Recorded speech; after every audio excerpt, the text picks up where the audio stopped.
என்னங்க எவனை கேட்டாலும் ஞானம் அடையுதுன்றாங்க, என்லைட்மெண்ட்ன்றாங்க, விஸ்டம்ன்றாங்க, எக்ஸ்டசின்றாங்க, பரவசம் நிலைன்றாங்க, பேரானந்த நிலைன்றாங்க. புரியாத வார்த்தையை போட்டு குழப்பிட்டுறாங்க. உண்மையில இந்த ஞானம் அடைகிறதுனா என்ன? அது அவ்வளோ பெரிய கஷ்டமான விஷயமா அப்படின்னு சொல்லி நானும் தேடிட்டு இருக்கும்போது இந்த கதை எனக்கு ஒரு நல்ல ஒரு இன்ஸ்பிரேஷனாக இருந்துச்சு. அந்த கதையை உங்க கூட ஷேர் பண்ணிக்கலாம்னு நினைக்கிறேன். ஒரு ஞானி ஒருத்தர் இருந்தார். அவர் இந்த ஊரெல்லாம் தன் ஞானத்தை போதிச்சுட்டு வர்றாரு. அப்படி அவங்களுக்கு ஒரு வழக்கம் என்னன்னா, இரவாயிருச்சுன்னா அங்கே இருக்கிற ஊரில் ஏதோ ஒரு வீட்டில் அனுமதி கேட்டு தங்குவாங்க. அப்படி ஒரு வீட்டில் அன்னைக்கு தங்குறதா ஏற்பாடு. அது பொழுது மசங்கிற நேரன்றதுனால ஒரு தீபத்தை கொண்டுட்டு அந்த வீட்டு குழந்தை தாத்தாட்ட வைக்கிது. அப்போ அவர் பார்க்குறாரு, அந்த குழந்தையே விளக்கையும் பார்த்தோன்னே அவருக்கு ஒரு ஸ்பார்க் உள்ள வருது.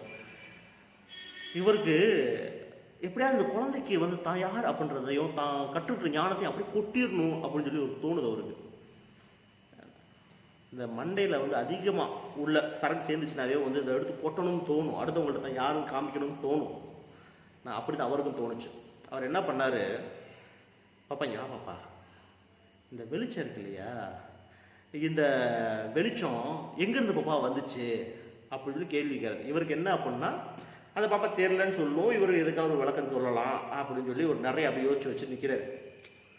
அப்போ அந்த பாப்பா சொல்லிச்சு, உஃப்னு ஊதிச்சு. தாத்தா இந்த வெளிச்சம் எங்கே போச்சோ அங்கேருந்து அதை வந்துச்சு அப்படின்னு. அந்த குழந்தைக்கு 5 வயசு தான் இருக்கும். இவருக்கு அப்படியே ஆடி போச்சு. இது வரைக்கும் தான் கற்றுக்கிட்டதை நினச்சி ஞானமெல்லாம் அவர் கண்ணு முன்னாடி ஒட்டஞ்சு கீழே விழுந்து ஓடுறதை பார்க்குறாரு. இந்த குழந்தைக்கு கூட ஒரு ஞானம் இருக்கு பாருங்க. இங்கே கற்றுக்கிறது எல்லார்ட்டையும் ஏதோ ஒன்று இருந்துக்கிட்டே இருக்குது. ஒவ்வொரு நாளும் கற்றுக்கிறதுக்கு ஏதோ ஒன்று இருந்துக்கிட்டே இருக்குது. நமக்கு தான் எல்லாம் தெரியும் அந்த நினைக்கிற இடத்துல அஞ்ஞானம் இருக்குது.